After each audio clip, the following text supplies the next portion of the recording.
তালেব মন্ডলের গাড়ির উপরে হামলা হচ্ছে। তালেব মন্ডলের গাড়ির উপরে বিএনপি সন্ত্রাসীরা হামলা করতেছে।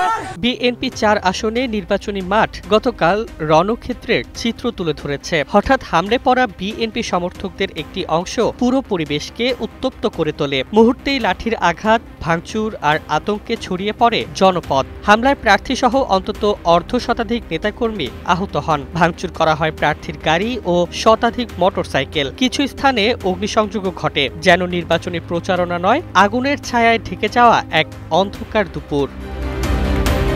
এই নৃশংস হামলার পর কঠোর প্রক্রিয়া ব্যক্ত করেন জামায়াতে ইসলামীর আমির ডক্টর শফিকুর রহমান। তিনি স্পষ্ট ভাষায় জানান, জামায়াত সন্ত্রাসের কাছে মাথা নত করবে না। দৃঢ় বন্ধনের আস্থায় শক্তিশালী স্টিলের আরেকটি নাম জেডএসআরএম।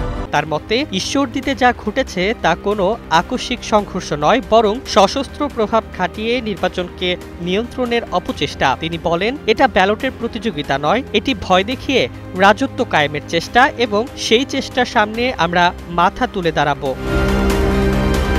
২৭ নভেম্বর বৃহস্পতিবার রাতে সামাজিক যোগাযোগ মাধ্যমে দেওয়া এক স্ট্যাটাসে তিনি প্রশাসনের প্রতিশ্রুত সুষ্ঠু নির্বাচনের কথা স্মরণ করিয়ে দিয়ে যোগ করেন, এখন সময় জনগণ দেখুক প্রশাসন কি পদক্ষেপ নেয়। তার ভাষায়, জামায়াতের বার্তা সুস্পষ্ট, সন্ত্রাসের ভয় দেখিয়ে দলকে পিছিয়ে দেওয়া যাবে না। জনগণের ভোটাধিকার প্রতিষ্ঠার সংগ্রাম আরও জোরদার হবে। দুর্নীতি, সহিংসতা ও দমন পীড়নের বিরুদ্ধে লড়াই চলছেই এবং থামবেও না। ঈশ্বরদী উপজেলার শাহাপুর ইউনিয়নের চর গড়াগুড়ি এলাকায় বিকেলে সংঘটিত এ হামলায় আহতদের স্থানীয় উপজেলা স্বাস্থ্য কমপ্লেক্সে ভর্তি করা হয়েছে। এলাকায় উত্তেজনা বিরাজ করলেও ভোটাধিকার রক্ষার লড়াই থেমে নেই, বরং আরও দৃঢ় সংকল্পে এগিয়ে যাচ্ছে। ডেস্ক রিপোর্ট, জয় জয় দিন।